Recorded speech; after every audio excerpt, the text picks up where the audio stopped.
This is the OFN Today on the Our Lads Football Network as we talk Cincinnati Bengals football with Jay Morrison, beat writer for the Bengals at The Athletic. You can also, of course, go to athletic.com. You can follow Jay on his Twitter handle at JMorrisonATH. Jay, great to talk to you for the first time. Yeah, thanks for having me, Greg. Well, thanks for doing this. Let's talk a little bit about your background. I always like to do that whenever I have someone on for the first time. So, how long have you been with The Athletic? I've been with the Athletic for 2 years and been covering the Bengals since 2012. Or, I'm sorry, yes, 2012. I was previously with the Dayton Daily News in Dayton, Ohio. And how long were you with that paper for? I was with that paper for 25 years, It's a so long time. it was a long time to make the jump. But love the Athletic. I was a subscriber before I was an employee, and That anybody out helps. there that hasn't given it a try yet, definitely worth your money. What is the subscription, the basic subscription plan? Well, there's a bunch of different ones. We're always running specials. I think right now you can get 40% off for a 7-day trial, or after a 7-day trial. It's generally around $60 a year, and you're not just subscribing to your favorite team. You get all of every team and every sport. If you're a soccer fan, we cover the Premier League. A lot of columnists, just pretty much anything you can find on the sporting landscape, you can find at The Athletic. All right. Well, I know that's been something that I've actually been thinking about myself. I have a limited amount of subscriptions, but I've been with Pro Football Focus for a while. Matter of fact, the Yes. owner, Neil Hornsby, and I did shows years ago before Collinsworth took over. It was the only Pro Football Focus show online at the time. And I was real excited and thought, wow, this is going to be great. And Collinsworth took over, and Neil was like, all right, I think we'll be able to, find a way to get you in here. Maybe we can really boost up this show. And then Chris decided he didn't want Neil to do any of the shows anymore, and he wanted Mm. to, kind of, I like you when you're selling the website, Neil. So I need you in meetings. I need you to do this, that, and the other thing, and outwit my career with Pro Football Focus. But I still subscribe because you have to nowadays if you follow Yes. football. Yeah, that's a great publication as well. All right, Jay. So let's get right to it. Let's talk about this. Some of the bigger stories coming out over the last several weeks, especially on offense. Let's start with the two big named players on offense, Joe Mixon and AJ Green. Both of them have been held out I'm assuming AJ Green, just a precautionary situation. For Joe Mixon, though, he's been dealing with a migraine. Both are looking for big deals. Tagged was AJ Green. Mixon's still in discussions. So how's that all going along as far as contracts and health? Yeah, AJ's on the franchise tag. He's going to make 18 million this year. There's no chance of any kind of negotiations or a long-term deal before the season starts. Both sides are going to let this play out, see how things go. AJ has said he wants to retire a Bengal. He's probably got one shot left to break the bank with a big contract. He would love nothing more than to go out and have a huge year this year and stick around in Cincinnati in 2021 and beyond. Joe Mixon's a little different. He's going into the final year of his rookie contract. He wants an extension. They are negotiating an extension before the start of the regular season. The Bengals kind of have an unwritten but always followed rule of not talking contract once the regular season starts. So we're talking 13 days now. They've got to get it Mm. done. Joe has last Monday sat out of practice for what we were told was a minor injury. Zach Taylor, the head coach, later confirmed the reports that he is dealing with migraines. But it was just curious. He was okay enough to be on the field Monday, and then when they came back from the off day Tuesday, they came back on Wednesday. He was not on the field. He wasn't out there on Wednesday or Thursday. Sunday night they had their big scrimmage, which kind of simulated the third preseason game. Joe was out there. He was interacting with teammates, and he was kind of having a good time with Zach Taylor at times too, standing out on the field with him, almost helping him with his play call sheet. Did a little bit of rehab work. It's interesting to see how this is going to play out. I don't want to say he's not dealing with migraines, but this feels like a convenient situation where they've just started cropping up in the middle of a contract negotiation. Yeah, because like you said, there's only a limited amount of days left, and then that's it. It's interesting because the Bengals, the one thing that they have done a good job over the years is paying their own. That's what they want to do, develop from within. They've not been big on overspending for outside free agents. And you take a look at the running back situation past Mixon, and it's kind of questionable. There's a lot of questions, and Joe Mixon is going to get the ball a lot this year. He's going to be counted on a lot. I'm sure that's the reason why he wants to take advantage of this. But if he does go into the season without a new contract and he has a big year, then I still think the Bengals will pay him, don't you? Yeah, I do. I asked Duke Tobin this. We had a Zoom with him. He's the de facto general manager, the director of player personnel, and I asked about, if his thought process has changed. For so long it was you don't pay running backs second contracts. It's just it doesn't make financial sense right now. And he said they don't look at the position, they look at the player, and they Okay, love Joe Mixon and they want him here long term. They were the team that took a chance on him that's when he right. came out of college with all that baggage. So Joe has an affinity for the Bengals too. He is really an enthusiastic, proud member of this organization, which hasn't always been the case the last couple of years. There hasn't been a lot to be proud of. It feels like they're just too far apart right now. Joe and his agent, they want to be paid top three running back money, and it doesn't make sense in this climate, not just to pay running backs that kind of money, but we're looking at next year, the salary cap is going to go down with the whole pandemic situation, the lost revenue. It's going to be harder and harder to pay guys the kind of contracts they're looking for, especially at positions like that. And you mentioned what's behind Joe. Giovanni Bernard is his number one backup. He is a running back. The Bengals have extended him twice. He's kind of that rare breed where each time they extend him, it's almost like it's Joe Mixon insurance. You have a guy there. Giovanni's terrific, but in small doses. I don't think he's Yes. big enough to carry an entire load for an entire season. He's not that kind of back. But yeah, beyond that, there's a lot of question marks. They need to get something worked out with Joe, and Joe needs to figure out you can't really hold out anymore. They created the new rule where you miss five straight days without an excuse, and you don't get your year of service time. So he would be going into his contract year next year. But that's where I think the migraines come in. That is that built-in excuse for missing time if they need to fall back on that. Now the Bengals did take a chance on a couple of late round running backs last year, and Anderson, he had so many injury issues that the Bengals finally moved on from him. But Travion Williams, I was a big fan of Travion Williams coming out of Texas A&M. I mean, he played in the best conference in college football. He had some huge games and in big moments, and you just felt, wow. This is the type of running back that gets drafted late that might be able to do something at the next level. He had a foot injury last year, but how's that coming along? I mean, is there still hope that he could be a legitimate number two running back? Yeah, eventually. I think if they have Joe and Gio, he's fighting for that number three spot right Hmm. now. It's him and Samaje Perine, and then they have a really interesting running back. Jaquez Patrick came out of Florida State. He was stuck behind Dalvin Cook for a couple years. Didn't get drafted. Went to a rookie tryout with the Browns. Didn't get signed. Ended up in the XFL and was the number three rusher in the XFL when that shut down. And the Bengals signed him to a 3-year deal. And he's looked really impressive. He's a physical runner, so it's hard to get a gauge when there's not actually live tackling going on. But it's going to come down to those three. Travion Williams was interesting last year because he did have the foot injury, but he played on special teams. They never gave him a single snap on offense, Yeah. but he has been involved in training camp in the rotation, and I do think he's probably the leading candidate. Samaje Perine's a little bit better of a practice or of a special teams guy, but the expanded practice squad this year, I think they'll find a place for Travion Williams and Jaquez Patrick on that 16-man practice squad if they don't make the 53. All right. Speaking of depth players at wide receiver and also rookies, T. Higgins, of course, was a big get early in the second round. I'm sure the Bengals felt really fortunate to land a talented player like that in round two. wow, with Boyd in the slot and AJ Green, the veteran, and here comes T. Higgins.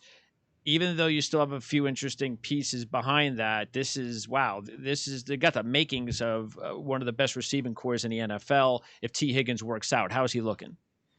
He's coming along a little slow. He was bothered by a hamstring injury, but he just last week he just had his first full week of practice. He did take part in the scrimmage Sunday night. Didn't do a whole lot. He's still kind of physically he's great, but it just seems like he's a little behind on picking up the offense and getting the reps in practice. But you're right, he's got great potential. He's we've seen him make a couple of those wow plays in practice, and it's not just the two that you mentioned with Boyd and AJ Green, but you've got John Ross who can really stretch the field, and then Auden Tate, a seventh round pick from a few years ago, has kind of been the star of training camp so far. He has really developed something special with Joe Burrow, and they are loaded at wide receiver. If you got Mixon and Giovanni in the backfield, and then Joe Burrow at quarterback, this team has a very real possibility of being a top 10 offense right from the jump in Joe Burrow's career. Yeah, and it probably shouldn't be a surprise about Tate because he's got incredible size and he just needed some time to develop. And why not develop with your rookie first round number one overall pick quarterback? That's the best way, as because the kid's coming in, he doesn't have any favorites. Sure, I'm sure he's going to eventually like to throw to AJ Green and the veterans, but the rookies, no matter what level they're on, they're going to gravitate to fellow rookies, whatever. Maybe they hang out with them more often. But that's also a very interesting relationship that could be a sleeper right there. That you bring his name up because not only Tate, but you have a few other kids that were rookie free agents last year, DeMarcus Lodge and Stanley Morgan, who are still on the team, and Scotty Washington's a free agent this year. So there's a lot of depth as far as overall talent on this team at wide receiver. There really is, and one guy we haven't talked about is Alex Erickson, who all that Yeah. guy does is make plays when he gets a chance, and he led the AFC in kick returns a couple years ago. He's a really solid punt returner. I had written him off this summer when we saw them draft T, and thought maybe his time was up. But right now, he looks like a lock to make that roster. So. Maybe they strike a deal and trade one of those wide receivers for another piece, or maybe they go heavy and keep eight possibly. It'll be interesting to see. But yeah, the Joe Burrow definitely has some options in that receiving core. And before we get to Burrow and the offensive line, the tight end situation, Eifert is finally gone. So this is Drew Sample's team. I know there were a lot of Bengal fans and people nationally scratching their heads, second round pick for Sample. But before the draft, I looked at Sample as one of my sleeper picks. I thought he was going to be a fourth or fifth round pick. I like what I saw in college and in the All Star games, and felt, hey, I like what I see. But then, wow, second round. Even I thought that was a little bit high. Last year was a little bit more of a red shirt, but he's the guy now. He has to be the guy. Is there a little bit more hope, a confidence that he can be the guy? Yeah, there really is, and it's not just him. CJ Uzama is a really a solid receiver. Drew's a little bit better a blocker, and I do think Drew is going to be the starter this year. But when CJ gets his chances, he could be a sleeper as well at that Okay. position. The Bengals ran more 11 personnel than anybody in the league last year, so it's not like they had both those guys out there at the same time. But my partner on the beat, Paul Daner Jr., we just recorded our podcast this morning, and we went through training camp superlatives, and one of the categories we had was most improved player. I had Sample my number 2. He had him number 1. He is totally reworked his body in the offseason. He couldn't work out at gyms just like anybody else could, so he converted his garage into a gym, and Nice. him and Sam Hubbard, the defensive end, and then Joe Burrow as well came over. They were working with a local trainer. He just Drew Sample looks terrific physically, but he just looks so much more dynamic on the field.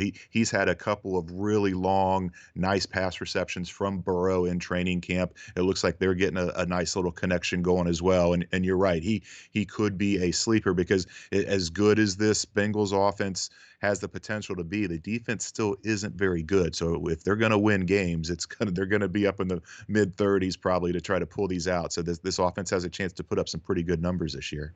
Well, let's talk about the offensive line because Jonah Williams hurt all year, so it's almost like getting another first round draft pick to the team this year, and they definitely need it on the offensive line. That to me seems to be the obvious question offensively, and maybe on the whole team.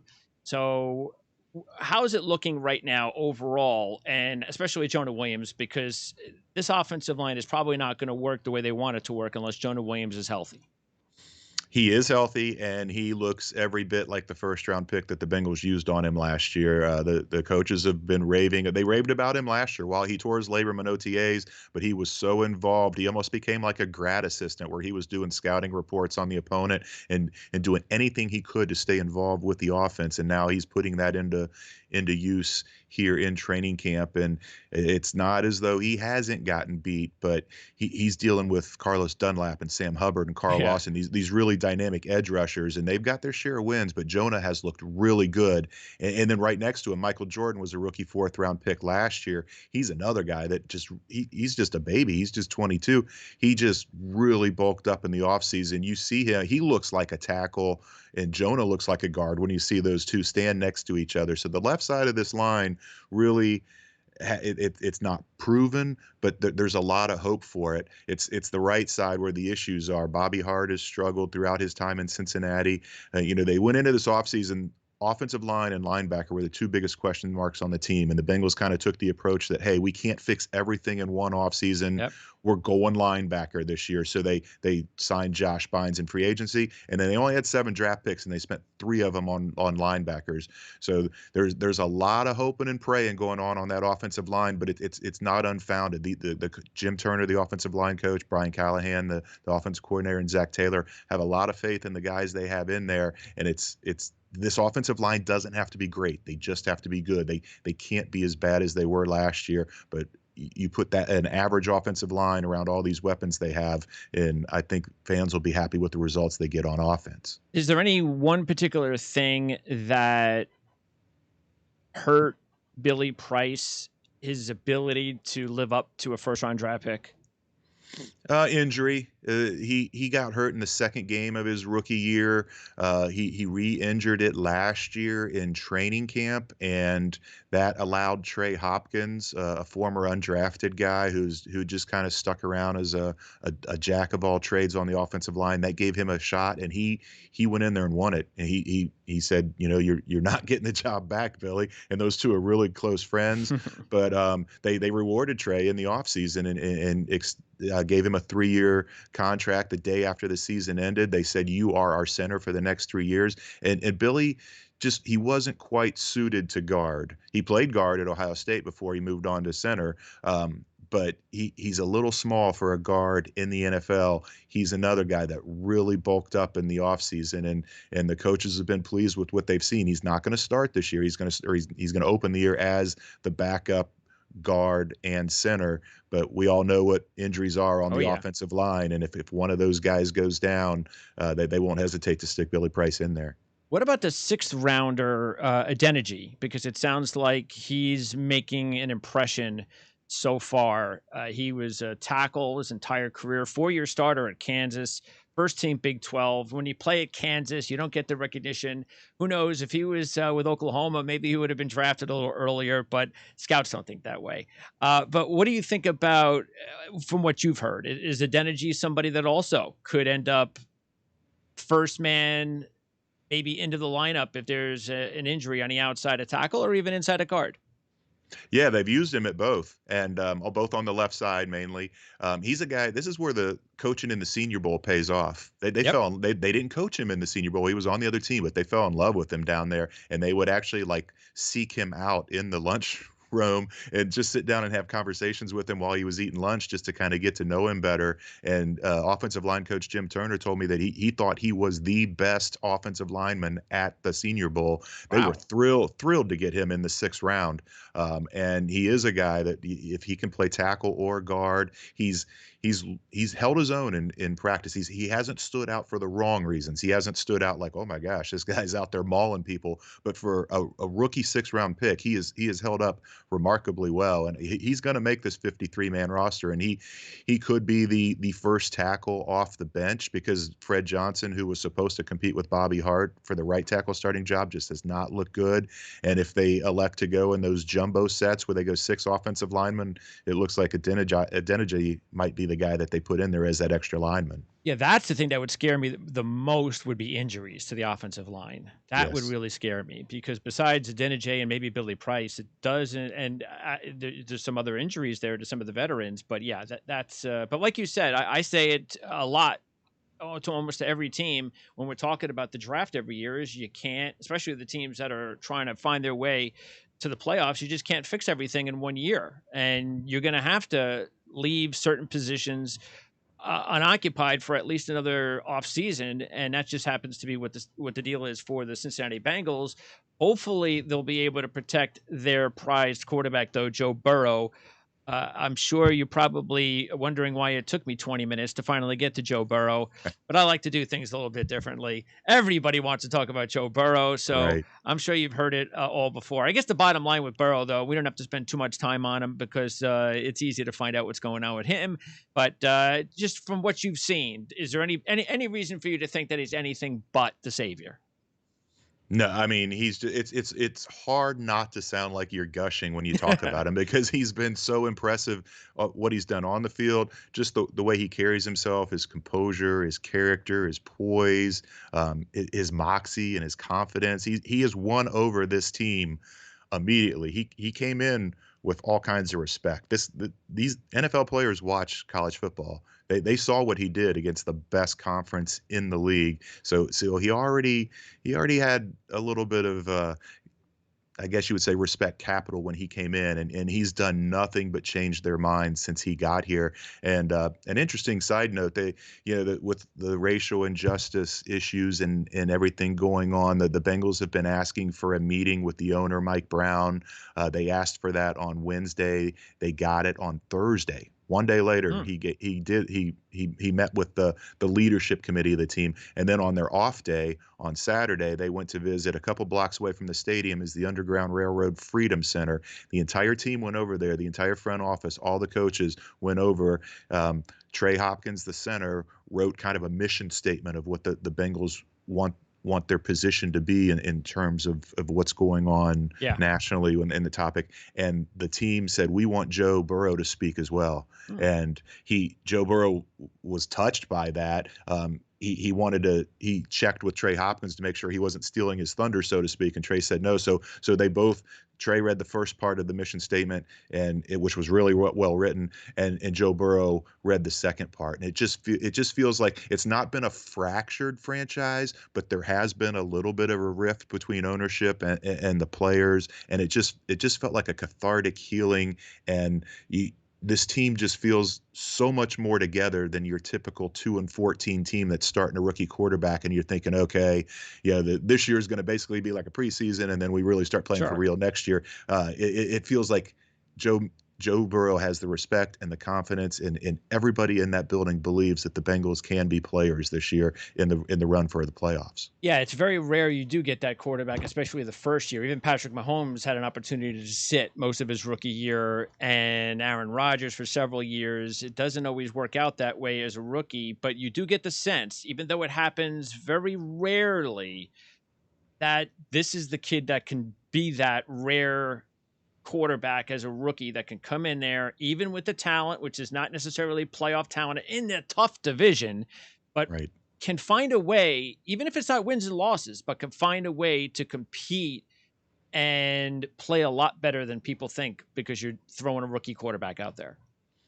Yeah, I mean, as bad as this team was last year, they lost 8 games by 8 points or less. It's not like they were just totally getting blown out. So you make a couple improvements here and there. You get your head coach Zach Taylor in his second year a little That's more right. comfortable as a play caller. He never even been an offense coordinator before. He never called plays. Really struggled in the red zone to call the right plays.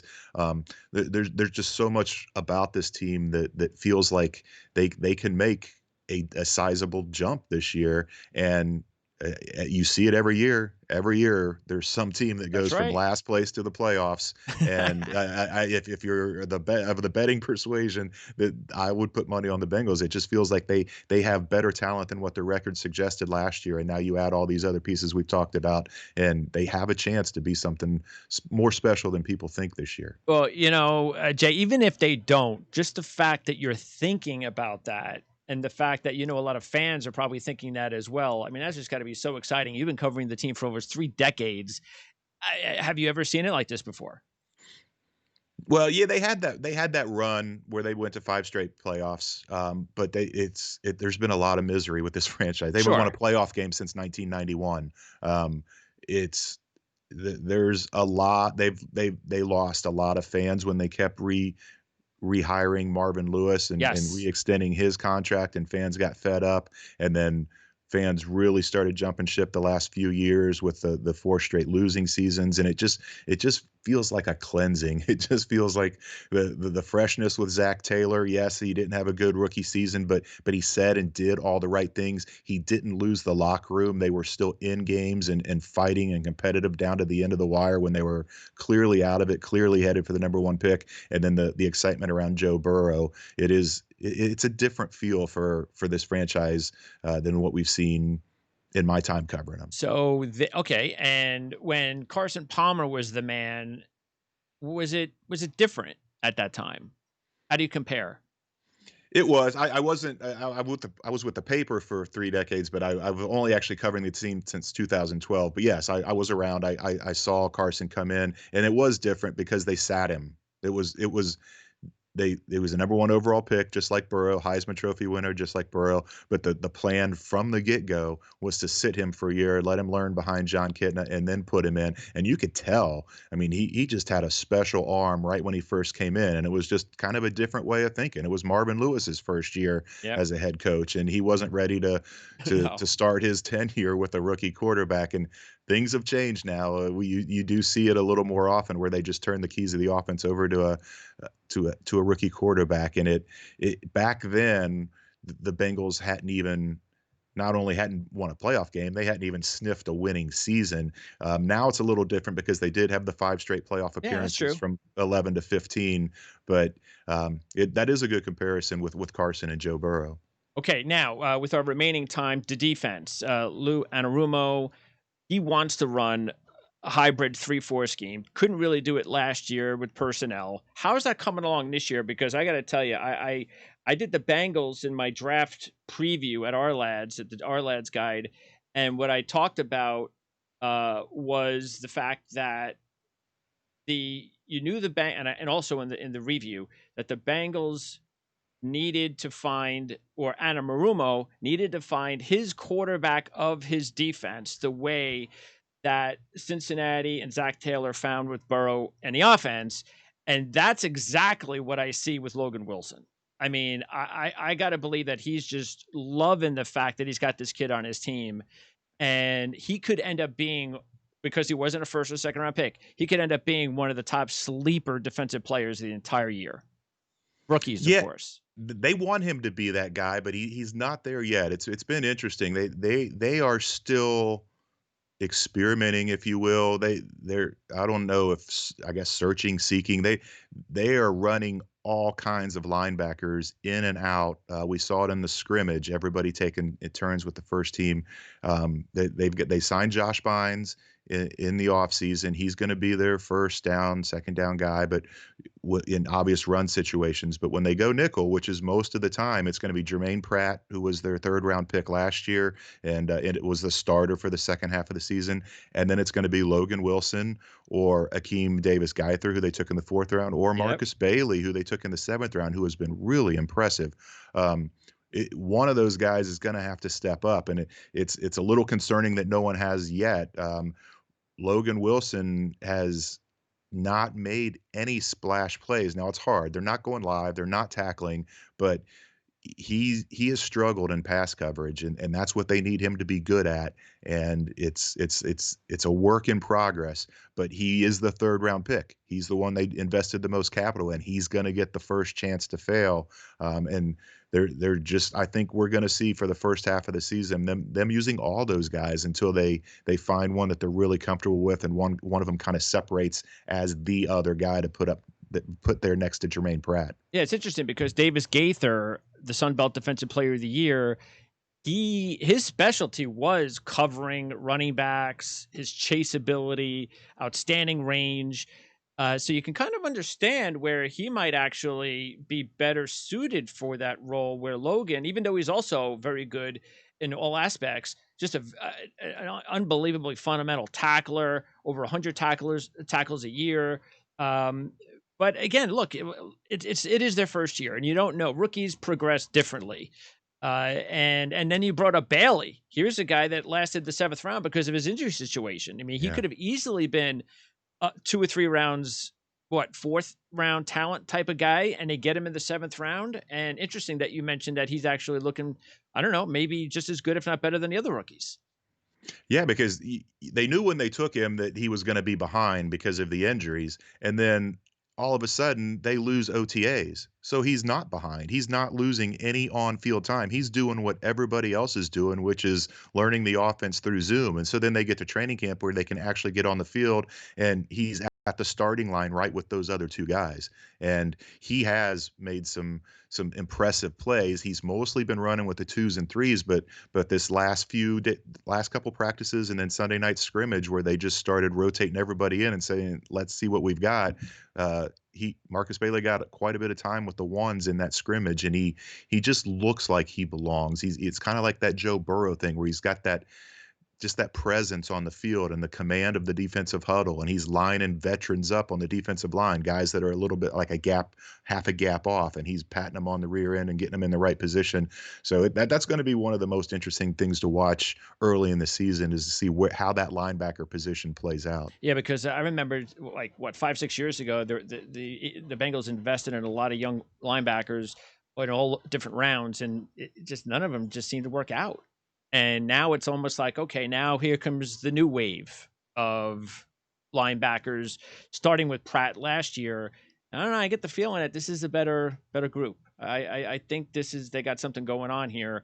And then you add the veterans like DJ Reader. What a big addition he was to the defense. Matter of fact, the top moves in free agency were all on defense with Reader at nose tackle. You got Von Bell and Trey Waynes in the secondary. So, but Reader was the big catch. Yeah, everybody thought they were going it was linebacker or bust, and the first player they signed was DJ Reader, and they said he was their number one target. And it seems a little strange because what the NFL has become with being so pass happy that do you really value the run stopping guy inside? And the Bengals do, and it's because in the AFC North it's a little different. You've got the Browns with maybe the best running back tandem in the NFL, and you've got everybody knows how dynamic the Ravens are with their Oh running yeah, game, and the Steelers like to run the ball, and you've got to be able to stop the run in this division. And they've got Geno Atkins, who's a terrific defensive that's tackle, right. but he's a three technique. He's a pass rusher from the inside. They needed that big run stopper inside, and they've got that DJ Reader, and he has looked pretty good as a pass rusher too. He finds ways to get into the through the line and push the pocket and get back in the quarterback's face. He's been everything they had hoped he would be so far. Well, I mean, it's also going to be very hard for the offense to decide, well, who are we going to double? Because you have Atkins and Exactly. Reader. That's going to make one of these guys special because you still got to figure early on it's going to be Atkins until if Reader does show that he can actually create havoc inside as well in the passing game. And that's actually, I think, why I know as a Jet fan, if you can't find the pass rush from the outside, if you can't get that prototypical 3-4 edge rusher, if you're running a 3-4 defense, then the best thing you can do is just try to create pressure inside, especially with the veteran quarterbacks, the guys, the Tom Brady's, the Drew Brees. You get in their face, you get in those lanes. That's almost as good as finding a Von Miller type guy on the outside. Yeah, DJ Reader's going to get his share of double teams because the Bengals have already said the plan is to have Geno on a more of a pitch count this year. He's, Okay, he's 11th year in the league. He's that's he's true. he's still a good player, but he's getting up there, and they want him fresh in December. Not fresh, but they want him strong in December. Him and Carlos Dunlap both.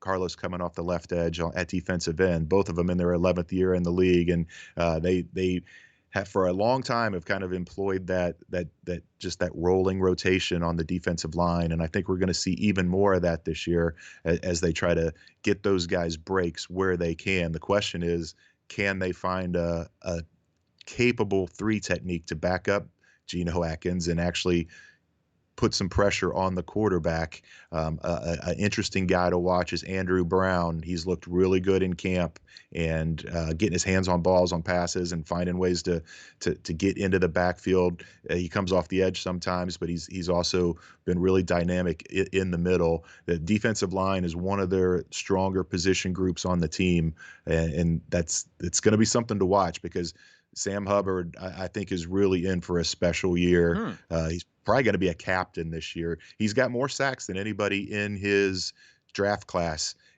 He's just a guy that has really done everything. He's been the epitome of what Zach Taylor has wanted when he came in and tried to change this culture. He does everything right on and off the field. Kind of his rookie year was kind of a struggle because Marvin Lewis liked to use him inside at tackle more. And last year they said, no, you're an edge guy. They stuck him out there. They kept him out there. And I think he would be my pick for the guy that's going to lead the team in sacks this year. Okay. And what about, and then you got a couple, you got also Khalid Kareem, who was drafted this year. And then the team also signed Mike Daniels, who was one of the top interior guys in the league just a few years ago. He's getting older, though. But what about Kareem? Because that's the type of guy that hopefully one day will take over for Dunlap, right? Yeah, that's exactly what they're looking at him long term. They think he can be in the rotation this year, and he can spell Dunlap when they need to rest him. But he's coming off that labrum tear.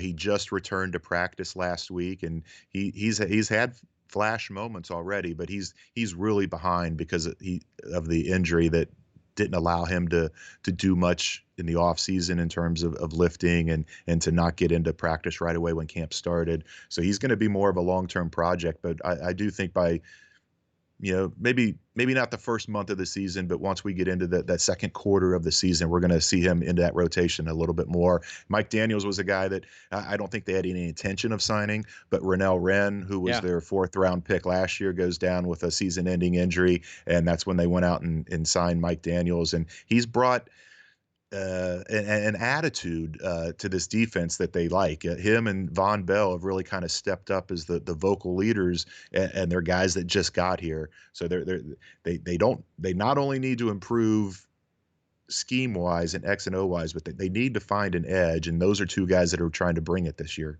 Finally, at secondary, you got Denard is gone, Kirkpatrick is gone, Alexander and Wayne's come in from Minnesota. We've already talked about Von Bell, but to me, it still seems like the key's got to be William Jackson. I mean, what's happened to William Jackson? He was on his way to being one of the top corners in football a couple years ago. Seems like he's declined over the last year or two. I know he's had some injuries.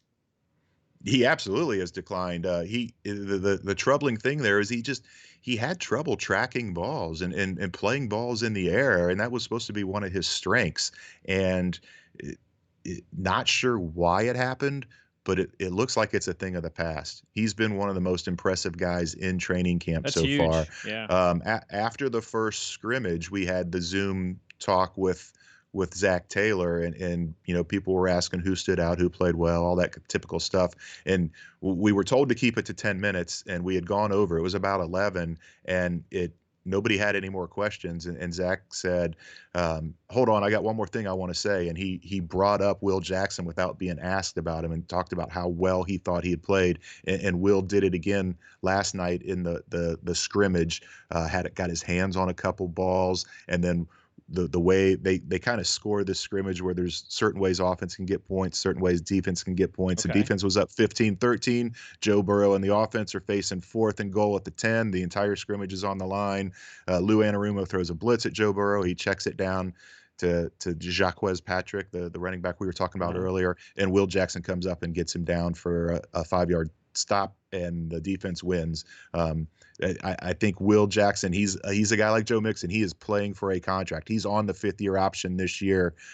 They're not even considering working out a deal with him before the season starts. He's playing for his next contract this year, and those are the kind of guys you like to have because you know they're going to put everything into the that's season. true. That's true too. And in our final minute, Jay, the special teams, one of the best in the NFL last year.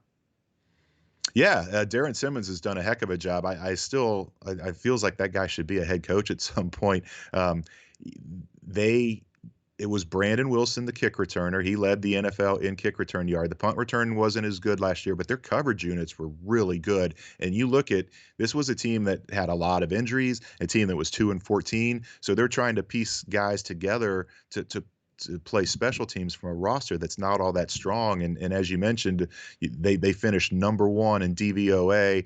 Uh, so much of a better roster this year. And Darren Simmons has been doing this for 2 decades. He knows what he's doing. I don't see that declining at all. You don't have the wow. You don't have like a Justin Tucker type kicker in Randy Bullock, but he's consistent. He kicked a franchise record 57-yarder last year, and Kevin Huber's been here as a very solid punter for a long time. So that's one area that this team doesn't have to worry about is special teams. They are pretty well set there with Darren Simmons in charge. Jay, great job. Thanks for being informative on what's going on with the Bengals. Definitely needed to do that before the season began. And hopefully, we'll get an opportunity to do this a few times during the season. Once things kick off, hopefully, there'll be no delays and so forth. Yeah. That's the big wish. Again, we'll follow you on Twitter at JMorrisonATH and also go to theathletic.com. And as you said, what is it? You get 40% off after a 7-day trial. That's about $60 for the year. Yeah, well, the 40% off would get you whatever. There's a reason I'm a writer and not a mathematician. Whatever 40% off of sixty Gets you dollars the is. So six. your first year would be even cheaper than Of sixty the dollars. 60. Great. Okay. Yeah, Excellent. Jay. Well, see, I'm like you. I'm not. I That's why I would. The best thing. We'll leave it to the salesman at the Athletic. right, But great exactly. deal either way. Great job. Thanks for doing the extra time as well. And we'll talk to you during the season. All right, sounds good. Call me anytime, Greg.